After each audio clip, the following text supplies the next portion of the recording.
setelah wafat Khadijah, setelah Hanali Abu Talib, tantangan semakin gencar. Ada cerita satu peristiwa. Bak tiuro Nabi ngetubit irmoh. Waktu ni jajak dalam kota Mekah. Truk awak musyrik dicok lehop, dicok lebeng, dicok abe, diplay atu hulai Rasulullah. Uto baca Rasulullah. Rasulullah ni jangan baca kelih bersih. Melabu mengabe tubuh Rasulullah, lampu mengabe. Pokok ji gadah hi Rasulullah tetuk ngeluh.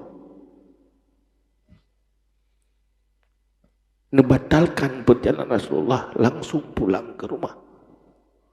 Nuwa rumah menyobarkan. Wadah nuwa rumah na Aisyah hi rumah. Orangnya anali Aisyah yang na anak gadis Rasulullah. Yang anak lima dikejut anak Rasulullah di rumah. Anak yang lahir bak Khadijah. Ayah, pakan meno ayah. Maka baga-baga anak gadis Rasulullah. Ya tampuh apa bak ulai Rasulullah. Ya pergi hina darah Rasulullah. Tirai klik anak ikalan ayah dalam kesedihan dipina. Betul-betul Rasulullah tuhnya tun kesedihan.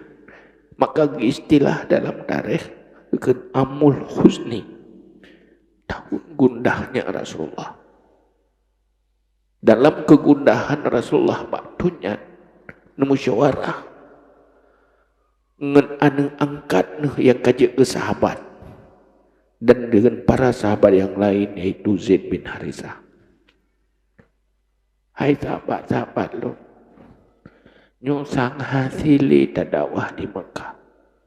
Orang Mekah nyo lepas kera-kera ilawan tetapi negara Mekah nyo negara suum gunung anak batai lagi kera anak batai mana kera tak orang Mekah. Lenyan panas, cepat emosi. Nyotang dia dakwah ke dia Taif. Sang Taif hidih masyarakat hidih nanggro lepi ya. Awaknya mungkin lepi-lepi ya. Mangat itim dengar dakwah. Nyai Mekah nyo sangkan hasili. Nyan lamtunya. Truk ke dia Taif pu yang terjadi. Difitnah li tokoh-tokoh Taif. Urung pungo katru i Mekah. Itu orang gila. Difitnah babak urung awam, babak anak miet. Rasulullahnya urung pungo. Man baik pegah urung pungo, pulau mbak anak miet ke kapai. Ya nonton rame-rame, yurom ngana bedek. Pada jirom rame-rame, kenang. Mbak ule Rasulullah, kenang mbak tamek Rasulullah. Sehingga Zaid bin Harithah getendro bah kenang gaknya nana bate tetapi tetap kenang Rasulullah. Sehingga jahitan keluar darah dari tubuh Rasulullah. Rasulullah lemah.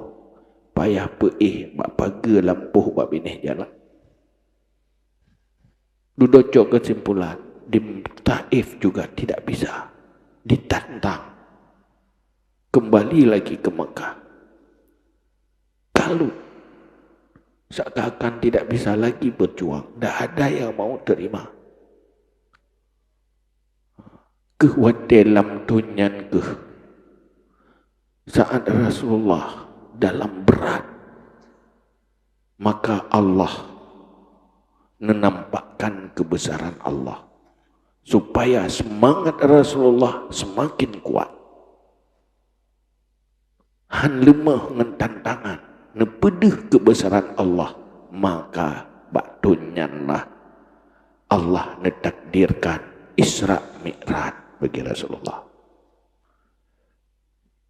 Subhanalladzi asra bi abdihi lailam minas masjidil harami ilal masjidil aqsal ladzi barakna haulahu linuriyahu min ayatina. Kepu Allah nepu Isra Nabi untuk menampakkan tanda-tanda kebesaran Allah. Bagaimana kekuasaan Allah dalam menjalankan Rasulullah dari Makkah Baitul Maqdis. Di luar kemampuan nalar otak manusia. Bagaimana kebesaran Allah nepu Rasulullah sampai ke atas langit ketujuh, di luar nalar manusia.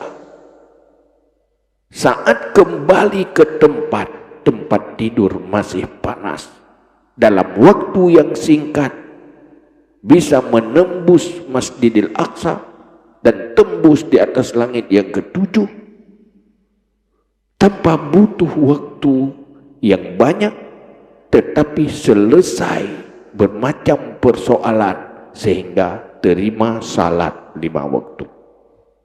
Kepun nepekalan syurga, nepekalan neraka, nepekalan kondisi langit, saat langit pertama, langit kedua, langit ketiga, supaya nampak kebesaran Allah. Terlalu kecil tantangan, terlalu ringan penderitaan dunia setelah melihat syurga dan kebesaran Allah.